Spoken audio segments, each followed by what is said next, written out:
So I'm going to make a few comments, and then Lalitha will make a few comments, and then we're going to turn it over to the panel here. And our job as the co-organizers is to set the stage for today.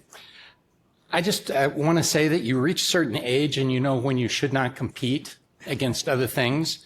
So I am not going to try to summarize yesterday. Recording in progress. Or the convergence and disagreements, because I'm not going to compete with Amartya Sheshu, who actually solved, what happened yesterday. So I'm going to take a little bit of a different tack. I hope you'll forgive me. This is going to sound for the first part like a lecture on virology and immunology, but I promise I will get to the point that is related to this meeting. I'm going to define what I mean by AI. AI is agentic orchestration, for this set of comments, is agentic orchestration of large language models and other tools to convert current and future data into actionable hypotheses and experiments directed to a specific target, such as a medical countermeasure. So that's what I'm gonna, okay. I think we had a lot of discussion about whether AI is transformative yesterday. It is. End of comment. It is not the same. Science is not the same now as it was before the last few months. And I'm going to try to justify that view.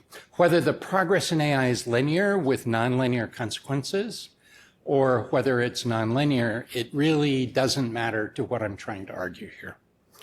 So it is transformative because of the intrinsic limitations of the human mind to understand two very complex areas. And those are, and I'm going to take viruses here, viral genetics and immune physiology, and everything I'm going to say relates to bacteria as well as viruses. So humans are unable to think in enough interrelated dimensions simultaneously to deal with viral genetics and immunity. And that has led us to oversimplify what we define as immunity and viruses. And that was required for how research in medicine was done for the last many decades. But now that AI is here as I defined it, we don't have to do that anymore. We can deal with them as they really are. So I'm going to take a swing at what a virus really is. We don't have to rely on these decades-long simplifications. So what we see in textbooks now is that a virus is a linear genome, it's a line, and it has a set of defined properties. That is incorrect. Viruses are actually a quasi-species containing a large set of viral sequences which are constantly changing via mutation and selection. And this allows the pathogen to, even in a single cell, explore evolutionary space, genome sequence space, RNA structure space, protein structure space, RNA protein interaction space, recombination fitness space, immune response space, cell and tissue heterogeneity and specificity space, and host variation space. That's what a virus is, okay? And we simply aren't able to think about that, but now we can, okay? So this leads to one of two challenges. So AI represents, I'm arguing, a fundamental change in virology and immunology because it allows us to deal with viruses, and I'll get to the immune system, as they really are, not as second-level abstractions conveniently fit into what the human mind can accomplish. So the first challenge is we need to address biosecurity, for sure, without hampering the people who can leverage this transformative change for good. Now, on immunity, I'm going to pull a thread from Harshi's comments yesterday.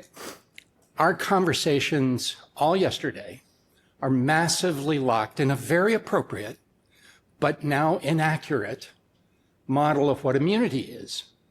So the good, but inaccurate, is that the immune system is specific. It is not specific. Non-specificity preceded specificity. The adaptive immune system is highly specific, okay? But that leads us to oversimplify how we think about biology because we're focusing on the antigens recognized, not the underlying physiology of the process. Why? It's too complicated for an individual human mind to understand those complexities. That is no longer the case. Therefore, for over a century, policies and research in immunology have focused heavily on finding the antigens. This is valid, super successful, look at vaccines, but it is an oversimplification that is no longer necessary and leads to a logical flaw, which I'm going to term specificity exclusivity. If we design policies around the idea that the immune system is only specific, we will make mistakes. So simply put, the immune system has already figured out how to deal with biosecurity threats. It already knows how to do this. It's based on innate immunity. It's now recognized to be conserved between bacteria, archaea, and eukarya. Eukaryotic cells are our cells. Okay? We have evolved to survive when infected, as we are all the time, with entirely new pathogens. That we do that every day. We should listen to what our own immune physiology is telling us and act on its lessons. The innate immune system can clear infections. It does keep us alive. We can think about more things because of AI. So I submit to you that it's the very complexity of the innate immune system that has limited how we can actually protect ourselves. Challenge number 2. So how then do we leverage AI for good use to create and test medical countermeasures that are truly broad spectrum instead of unique only to a single pathogen? That was very hard. I'm here to tell you that with AI, it will be much easier. Okay? So I have 3 statements that I'll end with, which may be controversial. We have the potential to eradicate infectious diseases because of a transformative new technology called AI.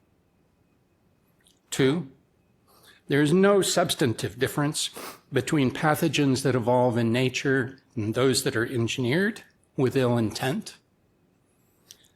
We already have a system for dealing with them. We're just not paying sufficient attention to it. Now we can. So making and clinically testing solutions to current infectious diseases, which is a global good, with attention to breadth rather than solely antigen specificity, will make us more secure. And the last is, and this is as I heard elegantly described yesterday by Shankar, biosecurity policy should be focused on how we manage to be safe without throwing the baby away with the bathwater.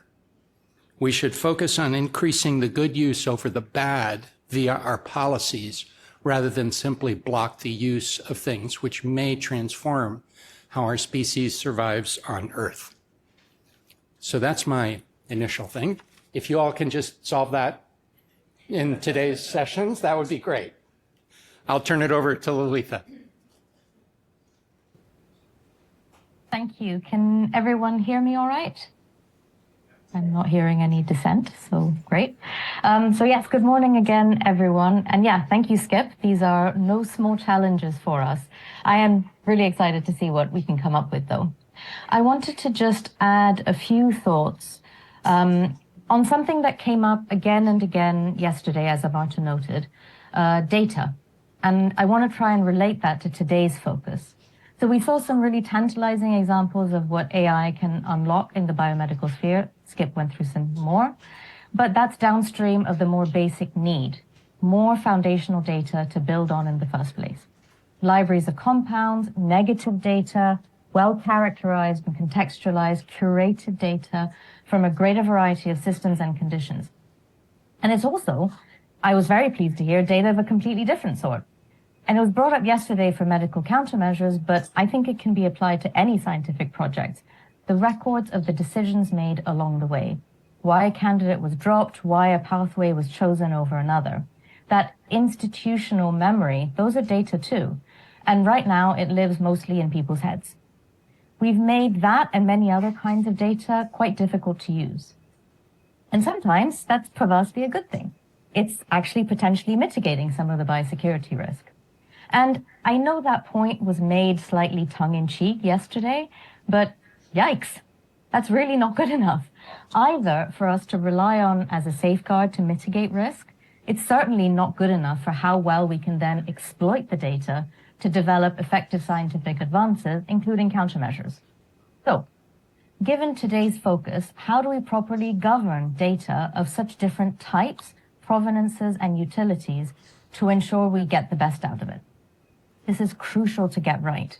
Governing data is its own hard question because commercial value, public interest, and security concerns all risk getting conflated. And let's be honest, not always innocently. And that tangle sits on top of really fundamental questions around global equity, which, as CEPI colleagues I'm sure will tell you, is not a nice to have, but it's a foundational pillar of how this has to work. So mechanisms like PADs, that was also brought up yesterday, they exist for exactly this kind of reason. But increasingly, we're seeing that trust between communities, between countries, that's the bottleneck, not the technology. And Skip, that's one of the places where my mind went yesterday when you posed the where can this group of scientists collaborate safely and effectively. So it's worth also considering when we deliberately choose to invite security into global health, what else are we maybe unwittingly inviting alongside it? What options might that be foreclosing in collaboration, in data sharing, and how might that impinge on risk and resilience? So another area for today is regulation, which we also heard about yesterday, and we're going to hear more about today, how to not throw out the baby with the bathwater. So we haven't got definitions for these in the briefing book, but I thought that I would share some of my own reflections. And for that, I'm going to just read out a passage from a book that Emma Froh, Rob Smith, and I put together on synthetic biology governance, because it's just easier. The idea of governance is broader than government. It widens our scope from thinking solely about top-down centralized processes like regulation, as important as that is, to include a much broader array of mechanisms and stakeholders that can be involved in the oversight of a technology. So governance as a term captures the full spectrum of activities and people involved in steering and shaping technologies. Regulation is a part of that. Regulations are a formal way of distributing responsibilities among different actors in a socio-technical system. So for me, regulation has to assume good faith. It is not designed for those already intent on crime. So in the sense of approval pathways, biosafety oversight, GM frameworks, regulation at its best can be enabling. It exists to let legitimate activity proceed safely, and it works by assuming the regulated party wants to comply, because they want the product approved, they want the grant funded, they want the paper published. Criminal law is prohibitive. Its whole apparatus assumes the actor is not trying to comply. So to paraphrase Angie, in a sense, what we're actually really needing is the ability to differentiate intent to commit a crime from intent to commit science, which I love as a phrase and I would like emblazoned on a t-shirt, please. But making that determination is not always easy, and this is a topic rife with interdependencies and gray areas. One governance instrument can do more than one thing, and they each affect one another as well as the wider ecosystem, ecosystems in which scientists are a core component. We heard a little about gain-of-function rules and export controls yesterday. We're going to hear about many more such mechanisms today. Students of disarmament and counterproliferation will be well familiar with the concept of the web of prevention, and it's perhaps worth considering. Just as we heard about systems approaches to science yesterday, maybe we should be thinking about systems of governance. It's lucky we've got such an excellent group of colleagues to speak about that today. Megan, Steph, and colleagues will pick this up, thinking about prevention, preparedness, and governance. And this afternoon, you'll surely take a lot of these threads into your own breakout groups, where I'm sure you will also solve all of the challenges that Skip has put to us.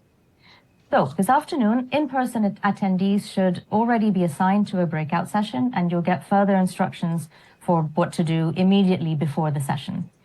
If you have any questions, please just grab a staffer from the academies and they'll be able to help.